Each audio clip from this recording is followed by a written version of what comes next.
All right, Steve, let's talk a little Michigan. The Wolverines, they are hot on the trail. Take us behind the scenes of two massive additions on one on the offensive side, one on the defensive side. We're talking offensive tackle Malachi Lee from Hawaii and edge Carter Meadows.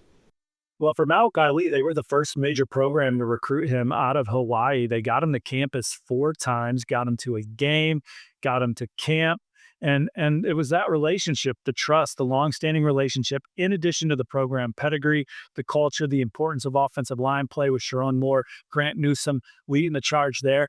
I think you're seeing Michigan. There's about 8 or 9 top of the board targets in this class where I think they'll be flexed on the where they will flex their muscle on the NIL arena. And I think Malachi Lee fit that bill too. So Michigan goes out there. They beat Texas, who tried to make a late charge, Alabama and Georgia for one of their most coveted offensive line targets in the country.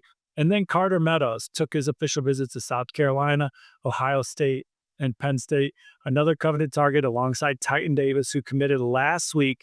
Uh, he just saw himself on and off the field at Michigan. He's a 3.9 GPA guy, the Michigan man deal. Everything that they offer you from a student athlete standpoint checked all the boxes. And Michigan's had some of the top edge rushers in college football drafted, guys like Aiden Hutchinson. So Michigan had a lot going for it. And no program is doing a better job of just building meaningful relationships with top targets right now.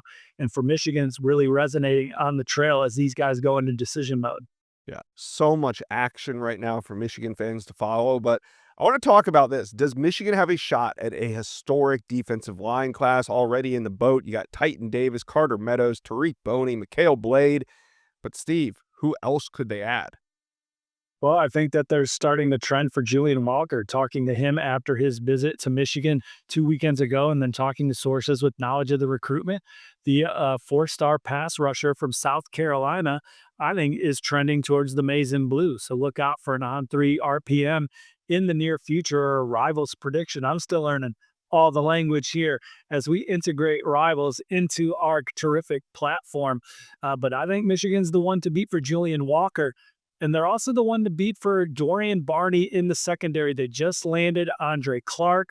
Dorian Barney's going to come off the board on July 5th. Josh Sporstar out of the Peach State, another one of those top of the board targets. At one point, it looked like Penn State. At another point, it looked like Texas A&M. But now that he's in decision time, Dorian Barney is trending towards Michigan. 3, 4 more, 5 more. There's 5 more coveted targets on defense. You have Damon Benjamin, one of the most coveted corners in the country. Depending on the sources, you hear and Oregon. It's Michigan and Oregon, or Texas and Oregon. But Michigan is one of the fronters for Benjamin after 2 visits this year. They're one of the favorites for Salisi Moa as they battle Tennessee and Utah for the coveted safety, 2-way recruit, top 100 player out of Utah. And then 2 more linebackers they're in on, Braden Rouse and Nick Abrams. They both took official visits to Michigan. I think they got ground to make up with both of them, but they're in the middle of it for those 2 backers. And then they're still shooting their shot with defensive lineman Deuce Geralds. And there could be more to come on offense, huh? Yeah, absolutely. July 4th, some fireworks. Keep an eye on 4-star receiver Travis Johnson. He was terrific at the overtime OT7 playoff finals over the week, a top 10 performer for Charles Power, Cody Belair and company in our scouting team. And then target numero uno is obviously Savion Hyder, 5-star from Virginia. It's coming down to Michigan and Tennessee. Michigan's always been one of the favorites. Can they bring it home like they brought home Malachi Lee? Can they bring it home like they just brought home Carter Meadows? I think they can. He is a little further into the summer, but it's going to be a lot of Michigan and Savion Hyder moving forward. They're still swinging at 5-star receiver Calvin Russell as well.